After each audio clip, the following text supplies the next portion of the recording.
میں نے کہا تھا کہ جیسے پرائیویٹ اسٹوڈنٹ جی پرائیویٹ اسٹوڈنٹ کے لیں اس کا سن لیں یعنی آج بھی یونیورسٹی آف لنڈن جو ہے نا، یونیورسٹی آف لنڈن جو ہے یہ ٹاپ 100 جو یونیورسٹی ہے نا رینکنگ وائز دنیا کی، اس میں شامل ہوتی ہے اور دنیا کی ٹاپ یونیورسٹیز میں سے ایک ہے. وہ آج بھی پرائیویٹ ڈگریاں دے رہی ہے. آپ یہاں بیٹھ کے تیاری کریں، وہاں فیس بھریں اور آپ پرائیویٹ امتحان دیں،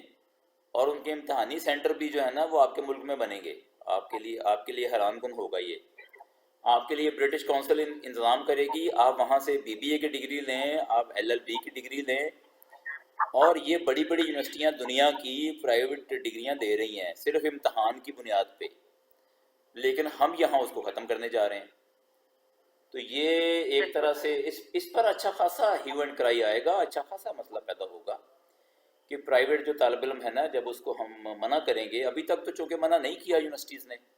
اس لیے اس پر کوئی زیادہ آواز بھی نہیں اٹھی، لیکن جو ہی انہیں پتہ چلے گا کہ ہمارا راستہ روک دیا گیا ہے، ہمارے ہاں طالب علم غریب بھی ہوتا ہے اور چھوٹی عمر میں اس کو روزگار کی تلاش میں بھی جانا پڑتا ہے. یعنی ہمارے ہاں تو والدین کہتے ہیں کہ میٹرک کے بعد نوکری کرو یا انٹر کے بعد نوکری کر لو، وہ کیسے اپنی تعلیم جاری رکھ سکتا ہے؟ تو یہاں پہ تو ایک ہی صورت تھی بہت سارے طالب علموں کے لیے کہ وہ بیچارے نوکری کرتے ہیں، ٹیوشن پڑھاتے ہیں،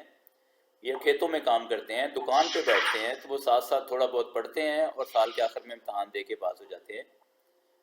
میں نے خود ایسی ڈگریاں لی ہوئی ہیں جس میں جو ہے وہ میں نے پرائیویٹ کینڈیڈیٹ کے طور پر امتحان دیے. تو یہ یکسر ختم کرنے سے بڑے مسائل پیدا ہوں گے، لیکن چلیں ایک فیڈ بیک کے طور پر ٹھیک ہے کہ بھئی اس کو نہ ختم کریں، اس کا گلستہ نکالیں.